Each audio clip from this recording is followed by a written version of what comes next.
मित्रांनो, आयुष्यात मोठं व्हायचं असेल ना, तुमच्या डोळ्यामध्ये कुठलीतरी स्वप्न पाहिजे. आणि स्वप्न अशी पाहिजेत ना, नुसती डोळ्यात असून चालत नाही. ही स्वप्न आपल्या रक्तामध्ये उतरावी लागतात. जेव्हा ही स्वप्न आपल्या रक्तात उतरतात ना, ते आपल्याला कधीच झोपू देत नाहीत. मग ही स्वप्न बघायची कशी, ही रक्तात उतरवायची कशी, आणि त्या स्वप्नांच्या पाठी आपण लागायचं कसं, याआधी सांगण्याआधी मला वाटतं की काही मुलं म्हणतात किंवा आपल्या ह्या भागातले आई वडील मुलगी 12वी झाली की लग्न करून टाकतात, पण मुलीला शिकवत नाही. किंवा मुलगी म्हणते की जाऊ द्या, मला लग्न करून टाकायचंय कारण माझ्या बापाची परिस्थिती नाही. किंवा मुलं म्हणतात की बस झालं 12वी नंतर मला शिकायचं नाही कारण माझ्या बापाची परिस्थिती नाही. परिस्थिती कुठल्याही गोष्टीला आड येत नाही. आता तुमच्या समोर बोलणारा जो पोरगा आहे तो 12वी नंतर कधीच कॉलेजच्या पायरीने चढलेला पोरगा आहे. आणि माझे स्वतःचे एमपीसीचे क्लासेस 7 वर्षापासून मी शिकवतो. मॅथ, रिजनिंग, इंग्लिश, मराठी हे 4 विषय मी स्वतः शिकवतो. लाखो रुपये मला माझ्या क्लासेस मधून मिळतात. फक्त एक पात्रता परीक्षा मी का पास झालोय, पोस्ट माझ्या हाती का असावी, कारण लोक म्हणतात की अरे हे शिकवतं पण हे पास होतंय की नाही, म्हणून लोकांनी म्हणू नये म्हणून मी एक पोस्ट मिळवलेली आहे. तुम्ही माझं उदाहरण मी देत नाही की माणसाच्या हातात परिस्थिती नसेल, पैसा नसेल, परंतु मोठं होता येतं, यासाठी मी आत्ताच अलीकडचं एक उदाहरण देणार आहे. जकार्ता इंडोनेशियामध्ये काही स्पर्धा झाल्या. तिथं आपल्या एका भारतीय तरुणीनं गोल्ड मिळवलं. 19 वर्षाची, म्हणजे तुमच्या वयातली जवळजवळ असेल 17, 18, 19 वर्षाची. अंडर 19 मध्ये 17.5 वर्ष वय आहे तिचं. स्वप्ना बर्मन नावाचं. युट्यूबला सर्च मारा, स्वप्ना बर्मन दिसेल. स्वप्ना बर्मन इयत्ता 4थीत असताना, म्हणजे सुरुवातीला लहान होते, तिचे वडील रिक्षा चालवायचे. तिचे वडील रिक्षा चालवत होते. रिक्षा चालवत असताना ती 4थीत आली. 4थीत आलेले असताना तिचे वडील आजारी पडले आणि अंथरुणाला खिळले. स्वप्ना जेव्हा जन्माला आली ना, तेव्हा तिच्या डाव्या पायाला 6 बोट आहेत. तिला पळणं जमत नाही, चालणं जमत नाही. 6 बोट आहेत. सगळ्यांनी सांगितलं तिला पळता येणार नाही. ती शाळेत जाऊ लागली आणि वडील अचानकपणे आजारी पडले. अरे, घरचा जो कर्ता पुरुष होता तो आजारी पडला. आता घराचं चालणार कुठं, घर भागणार कसं, या विवंचनेत तिची आई होती आणि इकडं तिकडं जाऊन ती दुसऱ्याच्या इथं धुनी भांडी करू लागली आणि आपल्या मुलींचा आणि मुलांचा उदरनिर्वाह करू लागली.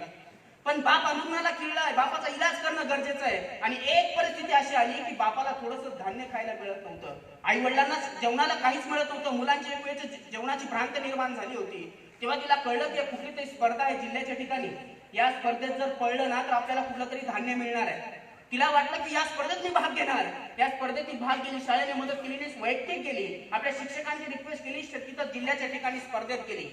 जिल्ह्याच्या ठिकाणी स्पर्धेत गेल्यानंतर तिथं कळलं की असंख्य कसलेले स्पर्धक तिच्या बरोबर धावायला होते. प्रत्येकाच्या पायामध्ये बूट होता, पण स्वप्नाच्या पायामध्ये बूट नव्हता. कधी तिने प्रॅक्टिसही केली नव्हती, कधी ती धावपट्टीवर धावलेली नव्हती. पण स्वप्नाला फक्त जिंकायचं होतं आणि धान्य न्यायचं होतं आणि थोडेफार पैसे घरी न्यायचे होते. 1000 रुपये काहीतरी पारितोषिक होतं.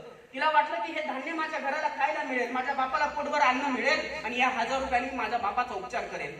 स्वप्ना भरधाव वेगाने धावली, जिंकली, विजयी झाली. तिच्या डोळ्यापुढे फक्त तिचा बाप दिसत होता. तिला बक्षीस मिळालं. घरी आली, आईला म्हटले की आई, हे धान्य बाबाला शिजव, बाबांना दे, नंतर आम्हाला दे, आणि या 1000 रुपयाचा उपचार बाबांवर कर. आई बिचारी ढसाढसा रडू लागली. तिला नंतर पळण्याचं एक व्यसन जडलं. प्रॅक्टिस करू लागली, पण तिच्या पायाची बूट काही मिळत नव्हती आणि कोणीही तिला मदत करत नव्हती, कारण 6 बोट असल्यामुळे तिच्या पायाची बूटही मिळत नव्हते. मग जागतिक स्पर्धा आली जकार्ता इंडोनेशियामध्ये, आणि कोणीतरी पाहिलं होते की स्वप्ना एवढ्या भरधाव वेगाने धावू शकते. भारताकडून तिचं नॉमिनेशन झालं. भारताकडून स्पर्धेत सहभागी झाली. भारताकडून सहभागी झाल्यानंतर हेप्टॅथॉलन नावाची स्पर्धा होती. हेप्टॅथॉलन 7 स्पर्धा ऍट ए टाइम कराव्या लागतात. जेव्हा आपण 7 स्पर्धेमध्ये जिंकतो ना, तेव्हा आपल्याला गोल्ड मिळतं किंवा कुठलं तरी पारितोषिक मिळतं.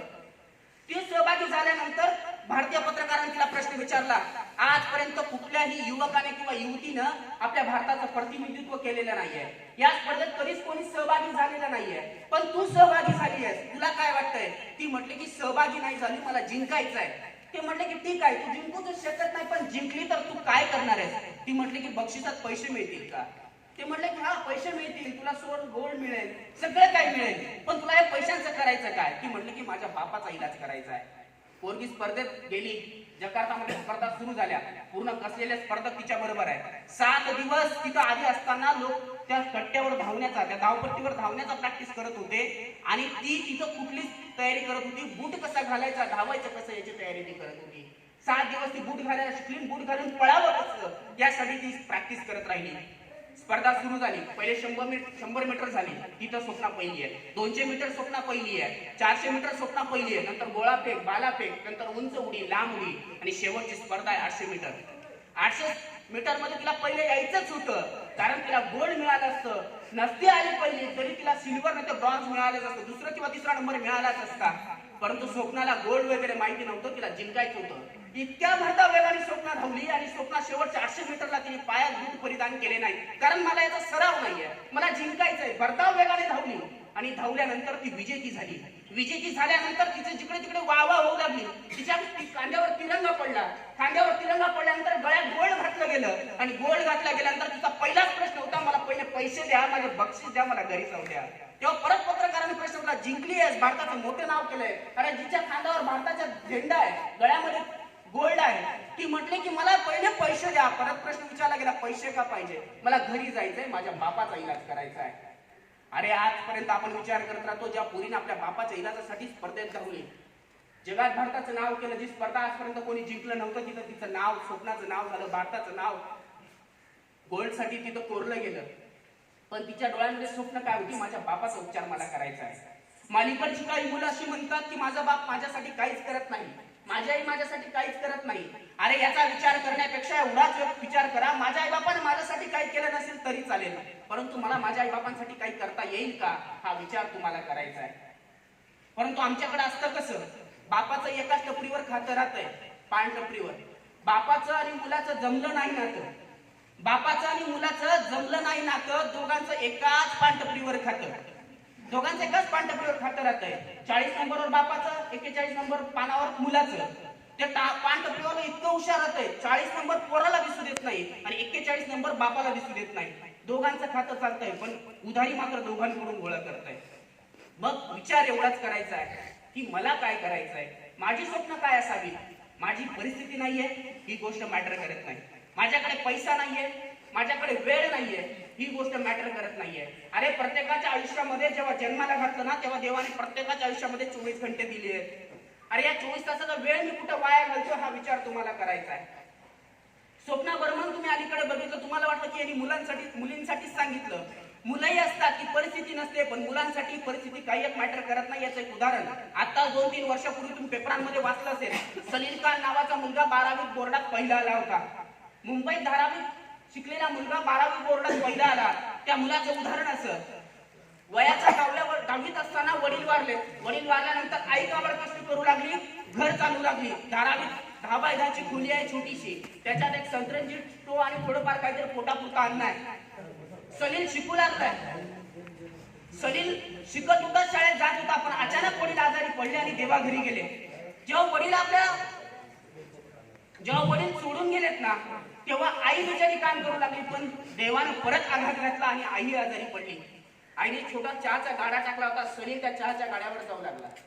सलील चहाच्या गाड्यावर काम करू लागला. छोटी 7वीत असणारी बहीण त्याला मदत करत होती. सकाळपर्यंत सलील थांबायचा, कारण सकाळी त्याची शाळा असायची, त्याची शाळा नसायची. दुपारून तो शाळेला जायचा, दुपारून बहीण थांबायची. हे असं सुरू झालं आणि 11वी झाली, 12वी झाली.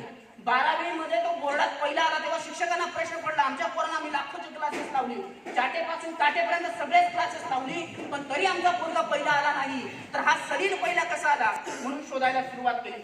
सगळे शिक्षक निघाले धारावीत मुंबईच्या झोपडपट्टीत. जेव्हा या धारावीत मुंबईच्या झोपडपट्टीत पोहोचले ना, तेव्हा त्यांना 300-400 मीटर लांबच गाडी उभी करावी लागली, कारण त्या गल्ली बोळातून गाडी जात नाही. अजूनही धारावीत गाडी जात नाही, कारण आम्हालाही कधी कधी व्हिजिट करावी लागते, पायी जावं लागतं. पायी त्याच्या घरापर्यंत गेले. सलीलचं घर विचारत पोहोचले. सलीलच्या घरात गेल्यानंतर जाणवलं की सलीलच्या घरात लाईट नाहीये. सलीलच्या घरात फक्त एका कोपऱ्यात स्टोव्ह पडलेला आहे आणि एक वाकळ पडलेली आहे अंथरुणासाठी, खाण्यापिण्याचं थोडंसं साहित्य आहे.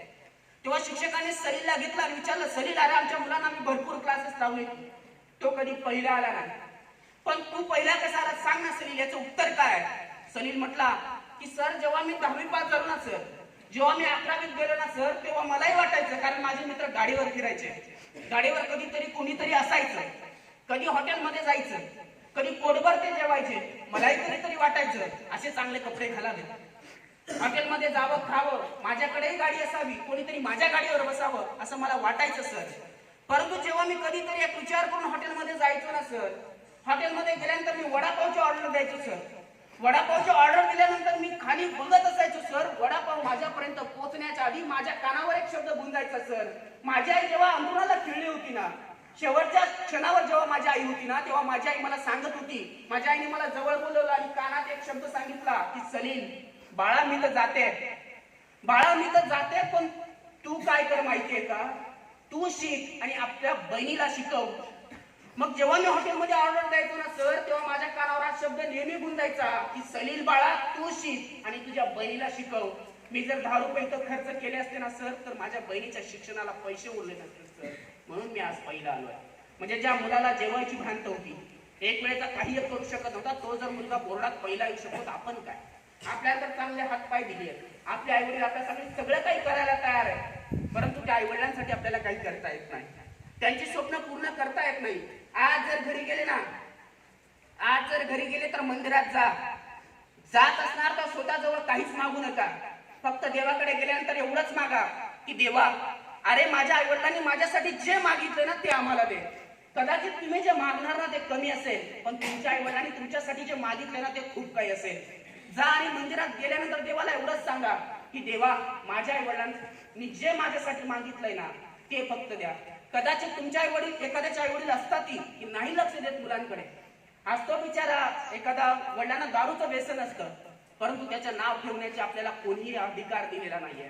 त्यांनी जन्म दिला ना, हीच गोष्ट आपल्यासाठी खूप मोठी आहे. आपण आई वडिलांच्या नावाने एकमेकांना चिडवायला लागतो. अरे ज्या बापाने ह्या पृथ्वी तलावावर आणलं, ज्याने हा जीव निर्माण केला, ज्याने आपल्याला ओळख दिली, त्या बापाला नाव ठेवतो, त्या आईच्या नावाने आपण एकमेकाला चिडवतो. हे कुठंतरी बंद झालं पाहिजे.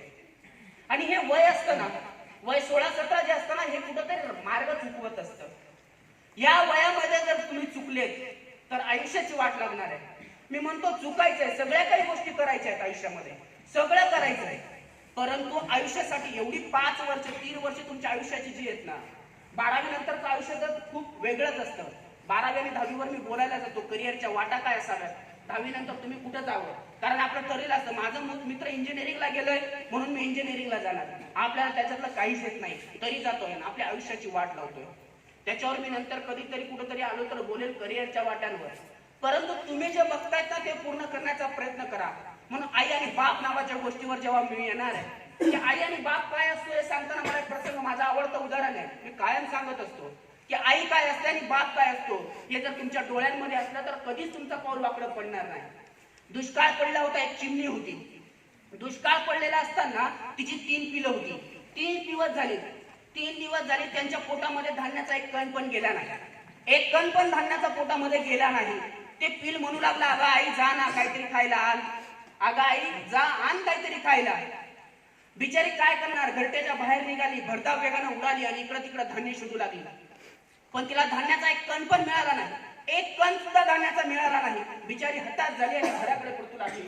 सायंकाळच्या वेळेला घराकडे परतू लागताना परमेश्वराला विनंती करू लागली, अरे परमेश्वरा, माझे मुलं 3-4 दिवसाची भुकेली आहेत, त्यांच्यासाठी एक तरी धान्याचा कण मिळू दे, त्यांच्यासाठी एक धान्याचा कण मिळू दे, दाना मिळू दे. एका गावावरून येत असताना कुठला दैवयोग म्हणावा, एका घरासमोर तिला मोठी धान्याची रास दिसली आणि तिने भरधाव वेगाने त्या धान्याच्या राशीवर झेप घेतली. त्या धान्याच्या राशीवर भरधाव वेगाने झेप घेतल्यानंतर मुखामध्ये फक्त 3च दाणे भरले. 4था दाणा आपल्या पोटामध्ये घेतला नाही, कारण ती आई होती, तीही 3 दिवसांनी भुकेली होती, पण तिला वाटलं नाही की आपल्या पोटामध्ये एक दाणा जावा. मुलांसाठी 3 दाणे भरले आणि आनंदाच्या वेगाने भरधाव वेगाने झेप घेतली. जेव्हा तिने भरधाव वेगाने झेप घेतली ना, तेव्हाच एक पारद्याने वेध साधला आणि तिच्या हृदयाला छेदून घेणारा बाण गेला. जेव्हा तिच्या हृदयाला बाण छेदून गेला ना, ती विवळत खाली पडली. विवळत खाली पडलेली असताना परमेश्वराला विनंती करू लागली, अरे परमेश्वरा, माझ्या मुलांपर्यंत पोहोचण्याची ताकद दे, माझ्या पंखांमध्ये बळ येऊ दे, मला माझ्या पिलांपर्यंत पोहोचू दे. काय माहित कुठली शक्ती, पंखांमध्ये इतकी ताकद आली, भरधाव वेगाने उडाली आणि घरट्यात जाऊन पोहोचली. जेव्हा ती घरट्यात जाऊन पोहोचली ना, घरट्यात जाऊन पोहोचल्यानंतर मोठं पिल पुढे आलं. मोठं पिल पुढे आलं आणि बोबडे आईला बोलू लागला, अगं आई कुठे गेली होतीस, दे ना खायला, अगं भूक लागली दे ना. आईने त्याला एक दाणा भरवला. मधलं पिल पुढे आलं, तेही तसंच बोलू लागलं, अगं आई दे ना काहीतरी खायला, अगं आई दे काहीतरी खायला. तिने दुसऱ्या पिलाला दाणा भरवला. पण तिसरं पिल पुढे आलं, बोबडे बोलू लागलं, अगं आई, धान्याचा एक पण कण नको देऊस मला, एक पण कण नको देऊ, फक्त मला आधीच सांग आई, तू धान्य घ्यायला गेली होतीस ना, धान्य ना आणता तू हृदयामध्ये लाकडासारखं काय घेऊन आलीस, सांग नाही काय घेऊन आलीस. आई म्हटली की बाळा, तू पहिले धान्य खा, मग मी तुला सांगते. आईने त्याला धान्याचा कण भरवला आणि कण भरवल्यानंतर बाळाला सांगायला सुरुवात केली, बाळा, माझ्या हृदयामध्ये लाकडासारखं काय आहे ना, हे दुसरं तिसरं काही नसून तुमच्यापासून दूर घेऊन जाणारा एक शस्त्र आहे बाळा.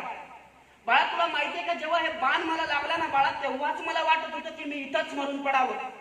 मला वाटत होतं इथंच मरून पडावं.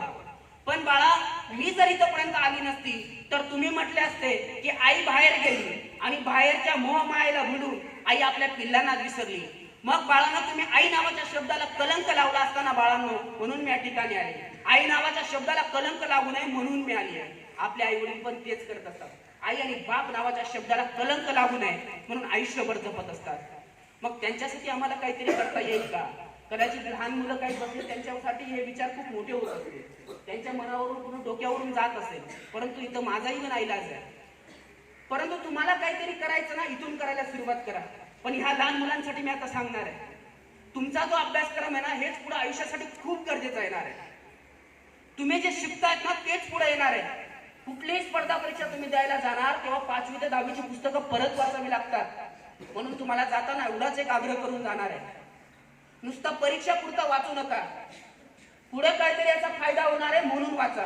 याचे जे काही सब्जेक्ट पोरं सायन्सला न जाता आर्ट्सकडे येतात आणि आर्ट्सकडे येऊन परत तीच पुस्तकं वाचत बसतात.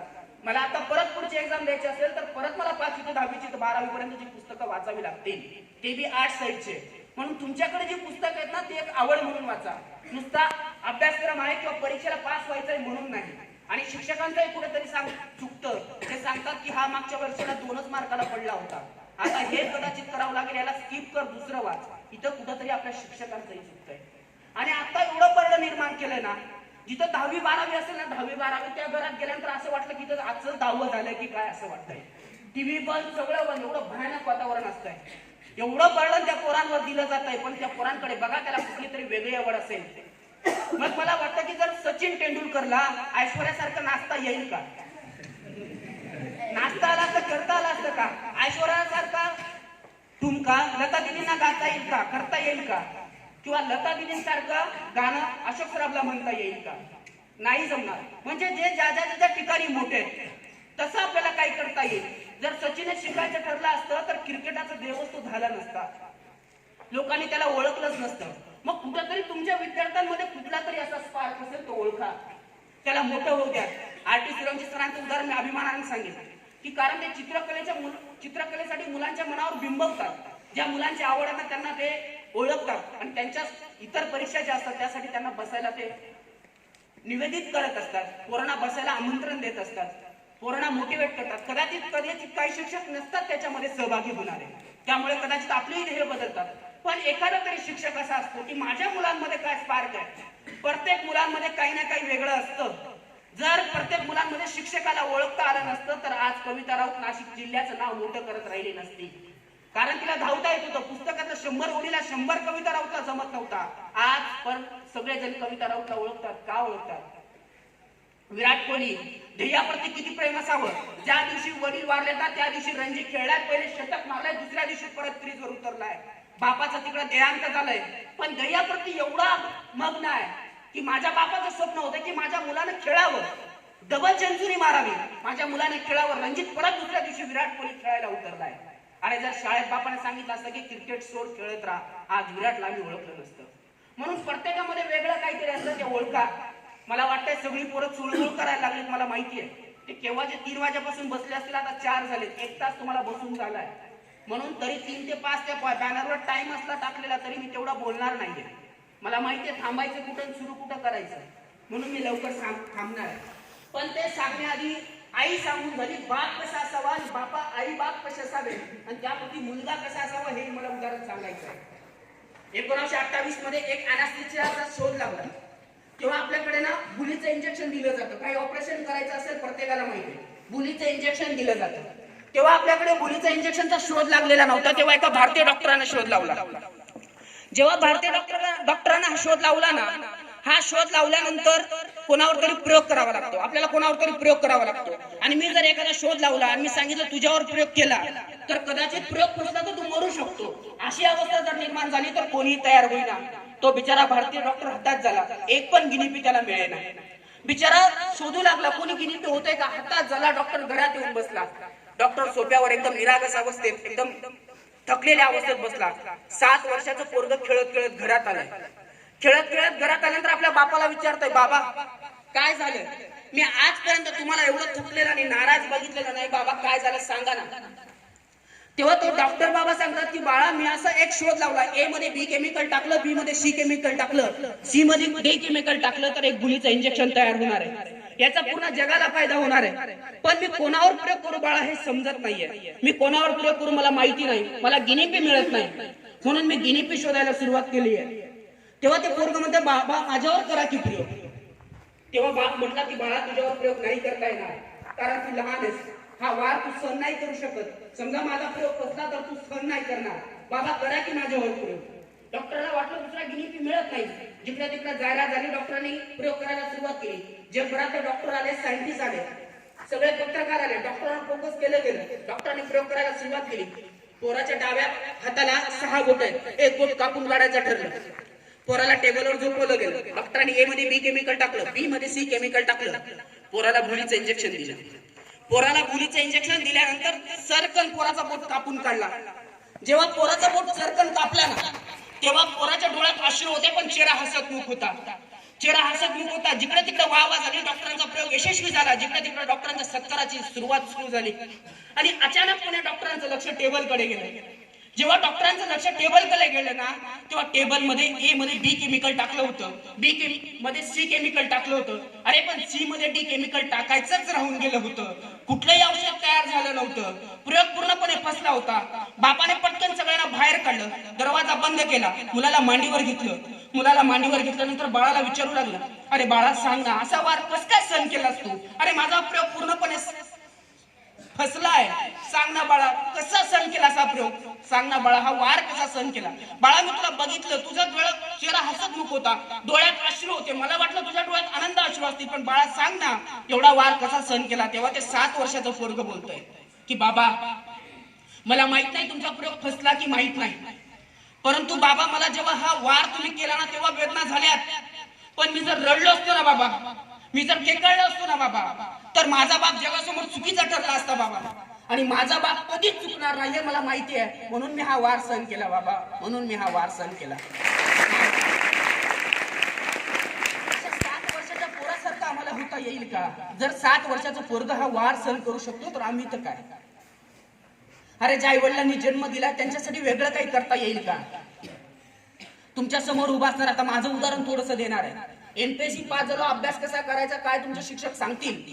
एमपीएससी वर मी बोलू शकत नाही, कदाचित तुम्हाला समजणार नाही. फक्त मी सांगतोय की तुम्हाला जर अभ्यास करायचा असेल, काहीतरी असं कोणीतरी यावं. माझं वय काही एवढं नाहीये. 25-26 वर्षाचं पोरग जर तुमच्या समोर बोलू शकतं तर तुम्हालाही काही दिवसांनी इथं येता येईल, बोलता येईल. असं जर वाटत असेल तर फक्त काय करा, मी म्हणत नाही की तुम्ही भारंभार अभ्यास करा. जी पुस्तकं तुमची आहेत ना ती फक्त थोडी आवड म्हणून वाचा आणि शिक्षकांनी कधी आवड म्हणून शिकवा. तरच पोरांना काहीतरी वेगळं मिळेल. आणि पोरांवर ऑब्झर्वेशन असू द्या. पोरांवर ऑब्झर्वेशन असू द्या की पोरग वेगळं काही करतंय का, याच्यामध्ये वेगळा काही स्पार्क आहे का. तसं त्याच्या घरच्यांना सांगा, तशी प्रेरणा द्या. खेड्यातलीच पोरं पुढे जाऊन मोठी होतात. मी मुंबईमध्ये जॉब करतो ना, माझ्या डिपार्टमेंटमध्ये जवळजवळ मी 8,000 एम्प्लॉईज आहोत. त्याच्यामध्ये जर कॅल्क्युलेशन केलं ना जवळजवळ 7,000 पोरं आम्ही खेड्यातलीच आहोत. आणि चांगल्या चांगल्या पोस्टवर जी पोरं आहेत ती खेड्यातलीच आहेत. आमच्या अंडर काम करणारी मुंबईमधली खूप श्रीमंत बापाची पोरं पण आहेत, पण जी पोरं काम करतात ना ती खेड्यावरची पोरं आहेत. म्हणून या पोरांमधला स्पार्क ओळखा, त्यांना काहीतरी वेगळं करू द्या, त्यांच्यासाठी वेगळं काहीतरी निर्माण करा. असा हा कार्यक्रम त्यांच्यासाठी आयोजित केला गेला. तर माझं उदाहरण मी यासाठी देणार आहे. मी मोठेपणा सांगण्यासाठी आलेलो नाही. जे पोरग 6वी नंतर शाळा सोडलेलं मी मेंढ्या वाळलेल्या आहे. मेंढ्या वाळल्यानंतर माझं नशीब असं, जर सर तिथं शाळेत आहेत बोरगावला, तिथं आदिवासी बोर्डिंग आहे. त्या आदिवासी बोर्डिंग मध्ये माझ्या भावाचा नंबर लावायचा होता. माझा भाऊ खूप हुशार होता, मी थोडा टुकारच होतो 6वी पर्यंत. त्यामुळे माझ्या भावाचा नंबर लावायचं तिथं ठरलं, पण माझ्या भावाचं ऍडमिशन काही झालं नाही, कारण तिथं 6वीची जागा असल्यामुळे मी 5वी गावातच केली होती आणि 5वी नंतर शाळा सोडलेली. 6 महिने मेंढ्या वाळत होतो. माझ्या वडिलांनी दुसऱ्यांच्या मेंढ्या घेतलेल्या, मी मेंढ्या वाळायचो. मला वाटायचं बरं आहे, जाऊ दे शाळा काय, मेंढ्या वाळूया. पण 2-3 महिन्यानंतर कळलं की हे काही खरं नाही, हे काही आपल्याला जमणार नाही.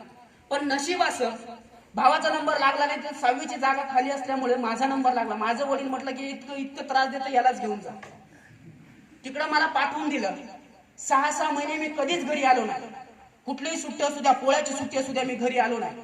मला माहिती होतं आज जर मी घरी निघून गेलो, मला वाटायचं शाळा सोडून तेव्हाच्या हॉस्टेलची अवस्था बेकार असायची. मला वाटायचं आत्ताच पळून जावं, पण मला वाटायचं जर आज पळून गेलो ना तर पुढं काही एक खरं नाही. मला परत मेंढ्या वाळायच्या मला परत मेंढ्या वाळायच्या नव्हत्या. 10वी पर्यंत तशी शिकलो, 11वी 12वी देवळा सायन्सला शिकलो, चांगले मार्क्स पण होते, विदाऊट क्लास मला चांगले मार्क्स पण होते, परंतु मला इंजिनिअरिंगला जाता आलं नाही. परत रस्ता चेंज झाला आणि मुक्त विद्यापीठातून शिकलेला पोरगा तुमच्या समोर उभा आहे. तेव्हापासून 12वी नंतर मी क्लासेस घेऊ लागलो, तेव्हापासून शिकू लागलो. मला काही येत नव्हतं, मला माहिती होतं, पण मला माहिती होतं मला इथं उभं राहून बोलता येतंय ना तर काही नाही, आपण सहज काही करू शकतो. मी कुठलाही विषय सहज शिकू शकत होतो, फक्त रात्रभर जागून मी तयारी करायचो एवढं मात्र खरं. पण मी शिकू लागलो, त्याच्यातून आवड निर्माण होऊ लागली आणि आवड निर्माण होताना पैसाही मिळू लागला. तुम्ही युट्यूबला जर स्टुडंट फोरम ग्रुप सर्च केला तर 2 लाखाची दरवर्षी शिष्यवृत्ती वाटणारा मी व्यक्ती आहे. सृजन फाउंडेशन नावाचा आमचा एक ग्रुप आहे. आता आई वडील पोरं काय करतात, जे शिकलेले आई वडील आहेत ना, जे शिकलेले लोक आहेत ना, आपल्या आई वडिलांना सांभाळत नाही. मग असे काही आई वडील आहेत की जे बिचारे निराधार आहेत, वृद्धाश्रमात जायचं नाही म्हणतात, तशांना आम्ही शोधतो आणि ज्यांना खरंच आजोबाची गरज आहे, आजीची गरज आहे, अशा घरी दत्तक योजना मुलांसाठी आहे. ती योजना आमच्या ग्रुपने वृद्ध माणसांसाठी सुरू केलेली आहे. नंतर अशाच गरीब भागात चंद्रपूर गडचिरोली तिकडची पोरं शिकत नाहीत, त्यासाठी दरवर्षी आम्ही 2 लाख रुपये शिष्यवृत्ती वाटतो. आमचा एक ग्रुप आहे, त्याच्यात आम्ही 100-150 अधिकारी आहोत आणि स्थानिक काही मदत करणारी आहेत. युट्यूबला स्टुडंट फोरम ग्रुप दिसलं, सर्च केला तर तुम्हाला दिसेल आमचं काम. दरवर्षाला आम्ही हे काम करतो, 2 लाख रुपये शिष्यवृत्ती वाटतो. येणाऱ्या पेमेंटमधून 10-20 हजार रुपये दिले तर काही एक फरक पडत नाही. परंतु मला का असं वाटतं की कारण मला शिकायला एवढी अडचण आली ना, तशी माझ्या इतर भाऊ बहिणींना येऊ नये म्हणून आम्ही असं करतो. म्हणून इथल्या बहिणींना मी सगळ्यांना सांगतो की 10वी नंतर तुमचे वडील जर लग्न करायचा विचार करत असतील ना, 12वी नंतर जर लग्न करणारा विचार करत असतील ना, तुमच्या बापाला सांगा की 2 वर्ष द्या, 3 वर्ष द्या आणि वेगळं काहीतरी करून दाखवा. नुसतं चूल मुलंच सांभाळायचंय का, चुलापुढंच काम करायचंय का, जे आपल्या आई वडील जगत आले तसंच आपल्याला जगायचंय का? फक्त 2-3 वर्ष आपल्या आई वडिलांकडून मागून घ्या. जर तुम्ही 2-3 वर्ष आपल्या आई वडिलांकडून मागितले ना तर तुमचं आयुष्याचं सोनं होऊन जाईल. लवकर लग्न जर आई वडील करत असतील तर त्यांना समजून सांगा, फक्त आपलं पाऊल वाकडं पडू देऊ नका. एवढे 3 वर्ष जर सांभाळलेत ना, पुढचं आयुष्य सोन्यासारखं असतंय. मी 3 वर्ष माझं आयुष्याचं कुठलंच पाऊल वाकडं पडलं नाही. मलाही वाटायचं कोणीतरी असावं, आपल्या गाडीवर बसावं. मलाही वाटायचं, प्रत्येकाच्या भावना असतात, तरुण आहेत म्हणून मी बोलतोय, वाटायचं मला. परंतु कधीतरी विचार करायचा, असे जर आता करत राहिलो तर आयुष्याचं काय. माझं 5 जानेवारीला लग्न आहे. ज्या दिवशी माझी पोस्ट मिळाली त्या दिवशी माझ्याकडे 100 बायोडाटे होते. 101 बेडकर मुली माझ्यासाठी होत्या. आता मुलांसाठी सांगतो, आता 12वी नंतर जे 12वीचे जे पोरं त्यांच्यासाठी सांगतो. लहानांनी तर आताच तयारी करा. जर तुमच्या आयुष्यामध्ये दुसरं काही होत नसेल, तुम्ही स्वतःच्या पायावर उभा राहायला तयार होत नसणार, आई बापाच्या पैशावर जगत असणार, तर आत्ताच एक भगू वस्त्र खरेदी करा, त्याला चांगला इस्त्री करा, एका पेटीमध्ये ठेवा. 25 वर्ष उलटल्यानंतर जर तुम्ही तुमचं काही भवितव्य निर्माण करू शकले नाहीत तर ते भगू वस्त्र अंगावर घाला आणि अलट निरंजन भंभम भोलेनाथ म्हटल्याशिवाय तुमची गय नाही. ही परिस्थिती मुळामध्ये आता आपल्या समाजामध्ये निर्माण झाली आहे. कुठलाही बाप म्हणतो शेतकरी मुलगा नको, कुठलाही बाप म्हणतो शेतकरी मुलगा नको, नोकरीदार पाहिजे, ते 10,000 का कमी वेळा. मग मी म्हणत नाही की तुम्ही नोकरीच मिळवा, शेती करायची असेल ना तर इतक्या उत्तम रीतीने करा की तुमचं नाव राहिलं पाहिजे. आहे तुमच्या गावामध्ये चांगली शेती करणारी लोक पण आहेत, परंतु वेगळं काहीतरी करण्याचा विचार करा. एवढंच मी सांगणार आहे. मला माहिती आहे पोरं चुळबुळ करायला लागलेत म्हणून मी थांबणार आहे. थांबण्याच्या आधी एक उदाहरण देऊन जाणार आहे. एकदा काय झालं, एक मोठा वक्ता माझ्यासारखा जसा बडबड करणारा वक्ता बिहारमध्ये बोलायला गेला. बिहारमध्ये बोलायला गेल्यानंतर त्याला दिला होता 1 तासाचा वेळ. ते वक्ता 2 तास बोललं, 3 तास बोललं, 4 तास बोललं, बोलायचं थांबेच. बिचारे पुढे बसलेल्या गावकरी वैतागले, त्यांना काही समजत पण नव्हतं. मग ते मागच्या मंडळीकडे बघू लागले, म्हणजे त्यांच्या सरपंचाकडे बघू लागले. त्यांना वाटलं की सरपंचांना समजत असेल, सरपंच हुशार आहे. सरपंचाकडे गावकरी सगळं बघतायत. गावकऱ्यांकडे बघितल्यानंतर सरपंचाच्या चेहऱ्यावर त्यांना आठ्या दिसल्या. सरपंचाच्या चेहऱ्यावर आठ्या दिसल्यानंतर त्यांना समजलं की आपल्या सरपंचालाही काही कळत नाही.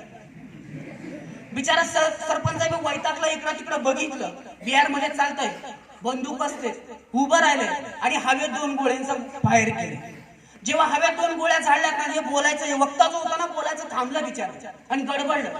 तेवढ्यात ते सरपंच म्हणाले, बाबा तू तुझं चालू दे, मला तुझ्याशी काही घेणं देणं नाही, परंतु इथं तुला कोणी आणलंय मला त्याला बघायचंय. जर माझ्याकडून असं काही चुकलं असेल तर तुम्ही मला ओळखतच नाही.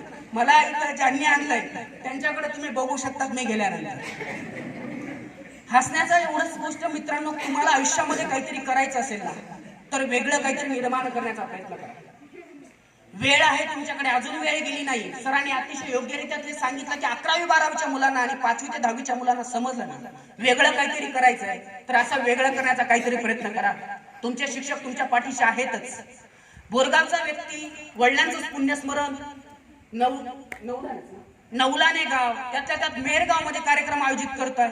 तिकडं कुस्तीचा कार्यक्रम चालू आहे, सायंकाळी कीर्तन आहे. त्यात माझी मी जिथं शिकलोय, माझ्या शाळेचं मी काहीतरी देणं लागतो. माझे भाऊ बहिणी तर शिकत असतील किंवा मुलं माझी शिकत असतील, त्यांना काहीतरी प्रेरणा मिळावी म्हणून मुंबईहून एखाद्या व्यक्तीला आयात बोलवलं जात आहे. मी आज रजेवर आहे, मी सुट्टी टाकून आलो, मला जमत नव्हतं, पण माझ्या शिक्षकांचा फोन आलाय ना म्हणून मी येणार, म्हणून मी आलो. मी आज रजेवर सुट्टी मिळत नाहीये, मी ऑन ड्युटी इकडे आलोय, व्हिजिट दाखवून इकडे आलेलो आहे की मी ऑन ड्युटी इकडे आलोय, की माझ्या शिक्षकांचा फोन आलाय आणि कधीतरी त्यांनी बोलवलं म्हणून त्यांचा शब्द पाळायचा मला होता, म्हणून मी इथं एवढ्या लांबवर आलोय. मग तुम्हाला असं करता येईल का, इथं येऊन बोलता येईल का, असं कोणासाठी जगता येईल का, हा विचार तुम्हाला करायचा आहे. आणि या कार्याची प्रेरणा मी जे मुलांना शिकवण्याचा ध्येय जे घेतलंय ते फक्त माझ्या बहिणीमुळे घेतलंय. माझी बहिणी येता 10वीत असताना तिचं लग्न झालंय, खूप हुशार होती, केंद्रात पहिली आली होती 10वीला. माझा भाऊ केंद्रात पहिला आला होता, मी एवढा हुशार नव्हतो म्हणून मी काय केंद्रात आलो नाही, ती गोष्ट वेगळी. परंतु माझ्या मनामध्ये कायम एक विचार येतो, माझी बहीण शिकली असती ना, आज माझा भाऊ आमच्या पंचक्रोशीतून प्रदेशात जाणारा पहिला इंजिनियर आहे. पहिला इंजिनियर माझा भाऊ आहे. त्यानंतर नोकरी लागल्यानंतर मी आता थोडाफार काहीतरी कमवतोय. माझा बाप जेव्हा रस्त्याने यायचा ना तेव्हा लोक माझा बाप पैसे मागेल म्हणून रस्ता बदलून घ्यायचे. आज माझ्या गावामध्ये माझ्या बापासाठी कोणाची 4 व्हीलर थांबते आणि विचारते, भाऊ तुम्हाला सोडू का. ही परिस्थिती का निर्माण झाली. तुम्हाला कोणाचे मुलगा म्हणून ओळख असेल, कोणाची मुलगी म्हणून, गोट्याच्या, पिंट्याच्या, बंट्याची कोणाच तरी मुलगा मुलगी म्हणून ओळख असेल, कोणाच्या तरी नावाने तुम्हाला ओळखत असेल, तुमच्या बापाच्या नावाने किंवा आईच्या नावाने तुम्हाला ओळखत असतील. पण असं मला काही करता येईल का, माझ्या बापाला आणि माझ्या आईला पंचक्रोशीत सुद्धा गेले ना तर ही कोणाची आई चालली, किशोरची आई चालली, महेंद्रची आई चालली म्हणून ओळखता येईल का. जेव्हा माझा बाप पंचक्रोशीत मी कुठून गेला ना, मी एकेरी का बोलतोय, प्रेमाने बोलतोय, नाही ते म्हटलं की बापाला उद्धड बोलताय. माझे वडील जेव्हा कुठून तरी गेले ना गावातून तर कोणीतरी म्हणतं की किशोरचे वडील चालले. एवढी ओळख मी जर निर्माण करू शकलो तर तुम्ही का निर्माण करू शकत नाही. तुम्ही तर चांगली शाळेत शिकतात, पण त्याकडे बघितल्यानंतर बरं वाटतंय की आहे परिस्थिती आहे, आणि परिस्थिती कुठल्याच गोष्टीला आड येत नाही मित्रांनो. म्हणून परिस्थितीची ढाल बनवायची की तलवार बनवायची. जर ढाल बनवली ना तर समोर नेणारा वार जो आहे तो ढालीवर झेलायचा आहे, आणि जर तलवार बनवली ना तर स्वतःच्या पोटात खुपसण्यासाठी नाही, येणाऱ्या पुढच्या संकटांवर वार करण्यासाठी त्या परिस्थितीला तलवार बनवायचं आहे. एवढं सांगून मी शेवटी थांबणार आहे.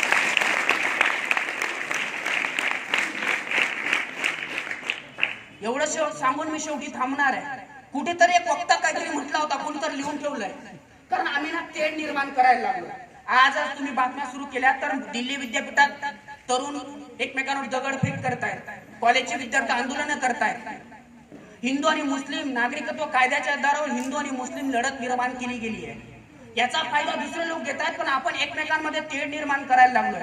म्हणून शेवटी जाताना एवढंच सांगणार आहे, कारण बघा थोडासा वेळ होईल कदाचित, पण एक प्रसंग मला सांगायचा आहे. कारण जेव्हा मुस्लिमांचा प्रसन्न सण मला माहिती आहे, मुस्लिमांचा सण कुठला, रमजान, आणि हिंदूंचा सण कुठला, दिवाळी. जेव्हा मी रमजान लिहायला जातो ना इंग्लिश मध्ये, तेव्हा मी लिहितो रामजान, RAM लिहितो, राम लिहितो. आणि जेव्हा मी दिवाळी लिहायला जातो ना तेव्हा दिवाळी लिहितो, शेवटी मी अली लिहितो. अरे मग मुस्लिमांच्या सणामध्ये रमजान मध्ये जर राम असेल आणि हिंदूंच्या सणामध्ये जर अली असेल तर एकमेकांमध्ये हिंदू मुस्लिम म्हणून भेद करणारे आम्ही तुम्ही कोण.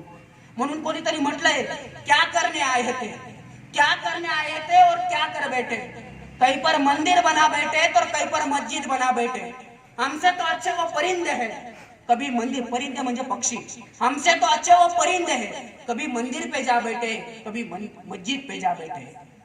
पक्षांनी कधी भेदभाव केला नाही, या सृष्टीने कधी भेदभाव केला नाही. आम्ही एकमेकांमध्ये भेदभाव करायला लागलो. हा वेगळ्या जातीचा आहे. अजून जातीचं राजकारण आमच्याकडे मिटलेलं नाही.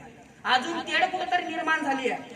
जर उगवणारा भगवा आपण म्हणतो हिंदूंचा आहे, हिरवा म्हणतो आपण मुस्लिमांचा आहे, निळा म्हणतो आम्ही बौद्धांचा आहे. अरे मग जेव्हा सकाळी एखादी सृष्टी, जेव्हा सकाळ सूर्य उगवतो, सूर्य उगवल्यानंतर भगवा रंग पसरतो, तेव्हा सगळे हिंदू मुस्लिम सगळे सूर्य नमस्कार घालत असतात. मग त्या भगव्या सूर्याला कोणी म्हणत नाही का तो हिंदूंचा आहे. अरे जेव्हा पाऊस पडत असतो तेव्हा जिकडे तिकडे सृष्टी हिरवी झालेली असते, हे झाडं फुलं पाळत सगळी हिरवी दिसतात. मग आपण म्हणत नाही का अरे हा मुस्लिमांचा आहे, याला मी हात लावणार नाही. अरे जेव्हा आपण आकाशाकडे बघतो किंवा समुद्रात बघतो किंवा पाण्याकडे बघतो तेव्हा निळाशार पाणी दिसतं आपल्याला, तेव्हा त्या पाण्यामध्ये आंघोळ करताना आपण म्हणत नाही का रे हा बहुतांचा आहे. मग जर रंगारंगांमध्ये भेद नाही तर आम्ही तुम्ही कोण एकमेकांमध्ये भेद करणार आहे.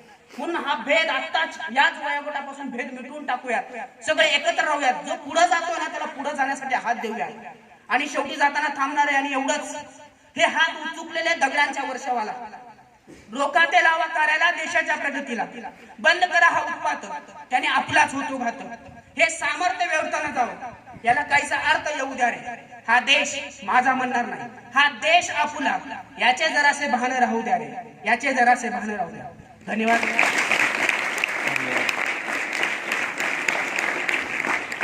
बोलण्याच्या योगामध्ये काही चुकलं असेल